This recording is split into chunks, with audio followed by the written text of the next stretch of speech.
She said, "I think you should sleep on the couch tonight. I need the whole bed." I said, "No problem." Then I checked into a 5-star hotel for a week.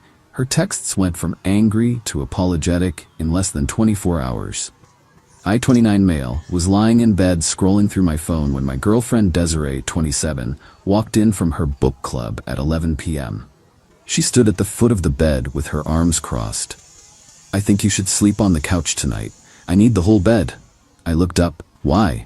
"I just need space to spread out. I haven't been sleeping well. We have a king-size bed." She's 5'3" and maybe 120 pounds. "But whatever." "No problem," I said, grabbing my pillow. She looked surprised. "Really? You're not gonna argue?" "Nope." I walked past her, went to the closet and packed a bag. She followed me. "What are you doing?" "Getting some clothes." "For the living room? For the hotel?" Her face changed. "Hotel?" I said. "The couch." "Yeah, but if you need space, you need space. I'll give you plenty." "You're being ridiculous. Just sleep on the couch like a normal person." "The couch hurts my back. I'm getting a proper bed." I booked the nicest hotel downtown on my phone. 5 stars, $340 a night. Worth every penny for what was about to happen. You're seriously leaving because I asked for one night of good sleep? You're seriously kicking me out of my own bed? The one I paid for? See, here's context. This wasn't the first time. Last month she made me sleep on the couch because I breathed too loud. The month before, because my presence was disturbing her aura. I'd been sleeping on that couch at least once a week for 3 months, but I was done being a doormat. As I headed for the door, she grabbed my arm. "Fine, you can have half the bed." "Nah, I'm good. Enjoy your space." The text started before I even reached the hotel. "Desiree, you're being petty. This is emotional manipulation. Real men don't run away from problems." I didn't respond. Checked into my suite, ordered room service, and slept like a baby in a bed where nobody complained about my existence. Update 1. Woke up to 23 texts. The progression was hilarious.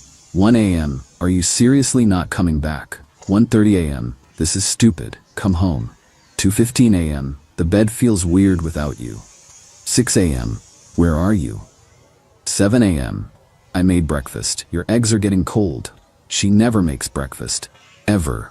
In 2 years, I've cooked every meal. Then came the phone call. I was sitting in the hotel restaurant having an actual hot breakfast someone else made when she called. "Where are you?" "Hotel." "Still? I thought you'd come back after making your point." "What point? You wanted space. I'm giving you space."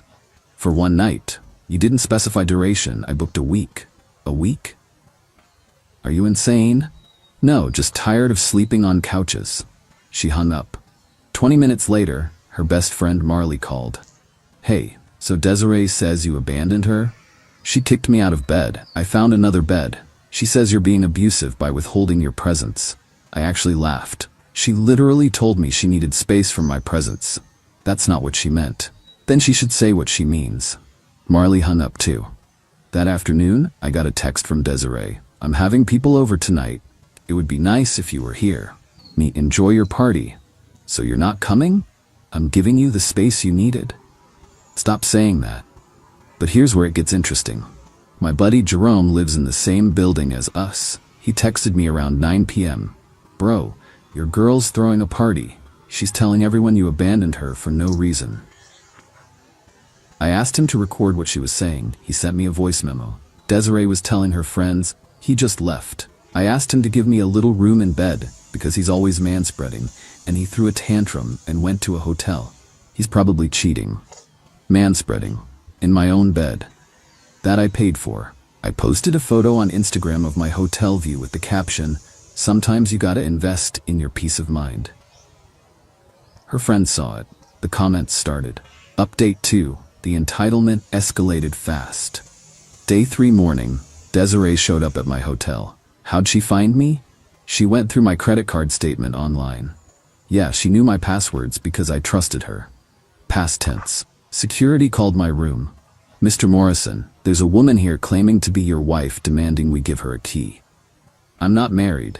Please don't let her up." I could hear her screaming in the background about her rights as a domestic partner. She waited in the lobby for 3 hours.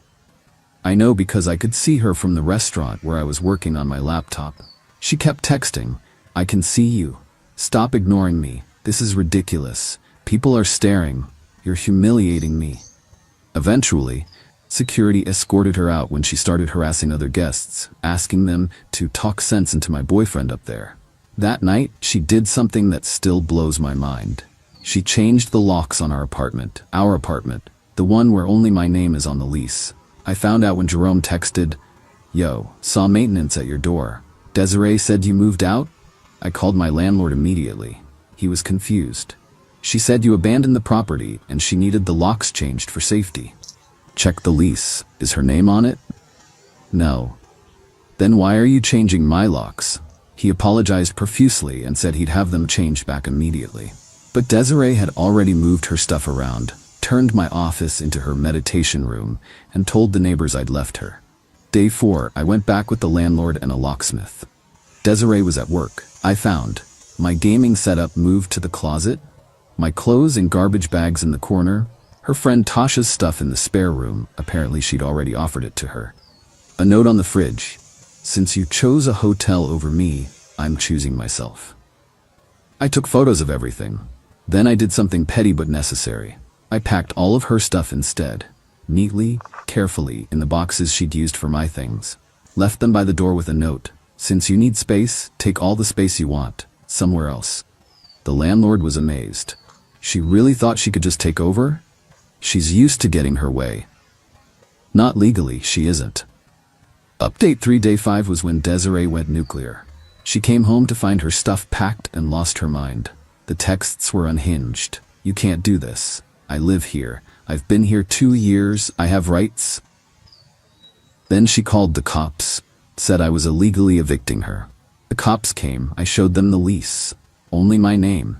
Showed them the texts where she told me to sleep on the couch, where she said she needed space. Showed them the hotel receipt, proving I'd left voluntarily, but she'd tried to change the locks on my apartment. The older officer looked at her. "Ma'am, you're not on the lease. He's actually being generous by not pressing charges for the illegal lock change." "But I'm his girlfriend." "That doesn't give you property rights." She tried tears. "Where am I supposed to go?" "Maybe to whoever you were really with during those book clubs," I said. Dead silence. Even the cops looked interested. "What's that supposed to mean?" "Book club doesn't end at 11 p.m., Desiree, and it doesn't require you to put on perfume and your special underwear." Her face went white. The cops looked uncomfortable. "Ma'am, you need to collect your things and go." As she was packing, she tried one more manipulation. "I'm pregnant." I laughed. "No, you're not."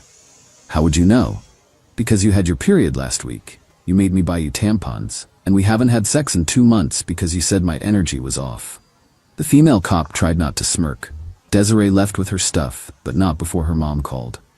"Patricia, this woman had the audacity to threaten me with a lawsuit for emotional distress and unlawful eviction."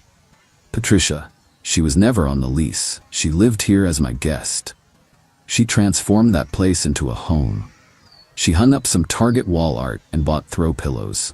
You're a monster. She gave you the best years of her life. She gave me a dead bedroom and made me sleep on the couch twice a week. That's because you don't know how to make a woman feel special.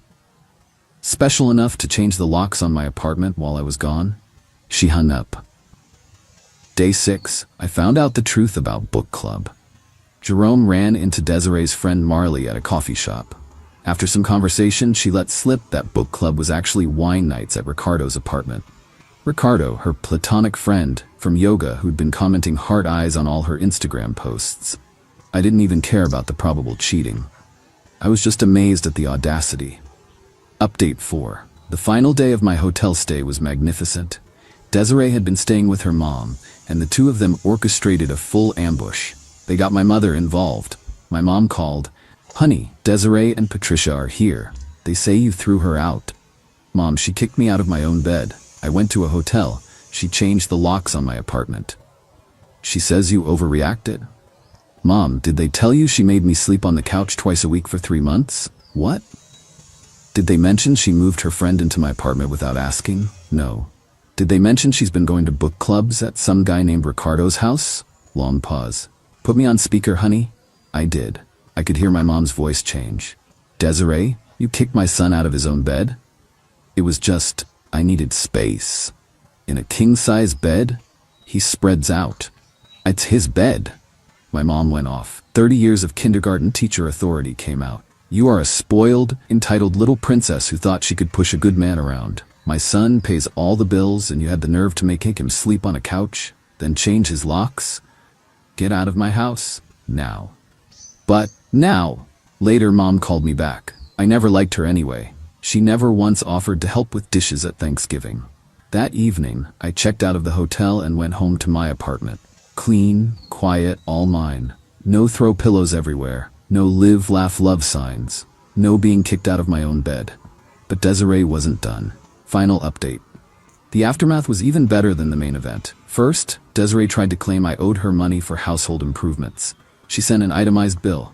Throw pillows, $240, wall art, $180, essential oil diffuser, $75, her emotional labor, $2,000. I sent back my own bill, rent for 2 years, $28,800, utilities, $4,800, groceries, $12,000, couch chiropractor visits, $400. Never heard back about that money. Then came the social media campaign, but not the one you'd expect. She started a TikTok series called Dating Toxic Men, Red Flags to Watch For. Red flag 1, according to her, he owns his own place and won't put you on the lease. Red flag 2, he keeps track of who pays for things. Red flag 3, he won't sacrifice his comfort for yours. The comments destroyed her. Girl, you made him sleep on the couch in his own house. So you lived rent-free and you're complaining? This is satire, right? Tell me you're entitled without telling me you're entitled. She deleted everything after someone found this Reddit thread and linked it in her comments. But the best part came last week. Remember Ricardo from book club? He reached out to me on Instagram. Hey man, I think you should know. Desiree told me you guys were in an open relationship. She said you were cool with her hanging out at my place. I didn't know she was lying until I saw your post about the hotel. I'm really sorry, bro. I don't do that shit. I thanked him for telling me. Then he added, also, she asked to move in with me after you kicked her out. When I said no, she called me a manipulative narcissist who led her on. She's now telling everyone I took advantage of her during a vulnerable time. Thought you should know what you dodged. Desiree's mom, Patricia, called one last time, trying to guilt me. She's staying on my couch now. Are you happy? Why doesn't she take the bed and you take the couch? She needs space, right? That's different. How? It's my house. Exactly. The silence before she hung up was delicious. Last I heard through mutual friends, Desiree is still at her mom's, but they're fighting constantly. She matched with some guy on Tinder who unmatched after Googling her name and finding the TikToks. Marley distanced herself after Desiree asked to move in and demanded the master bedroom. Ricardo is warning every guy in their yoga class about her. She's been banned from 2 coffee shops for harassing baristas about toxic masculinity. As for me, I'm sleeping spread eagle in my bed every night. Got a new couch too, one that's actually comfortable just in case I ever choose to sleep on it. Dating someone new named Luna who actually contributes to rent at her own place and has never once asked me to give up my bed. Oh, and I kept one throw pillow. It says home sweet home, because it actually is now. To everyone asking if I regret not just sleeping on the couch that night, absolutely not. That hotel week was the best $2,380 I ever spent. It bought me my freedom and exposed her entitlement to everyone. Desiree, if you're reading this, and I know you are because you stalk my socials, Ricardo's new girlfriend is really pretty, and she probably doesn't kick him out of bed. Edit. Stop asking for Desiree's TikTok. It's gone. Also, no, I won't give you Luna's Instagram. She's mine and actually appreciates having a bed to share. Edit 2. For everyone saying I should have just communicated better, I did. Every time she kicked me out of bed, I told her it was unfair. She'd say I was being dramatic and weak. Communication only works when both people respect each other.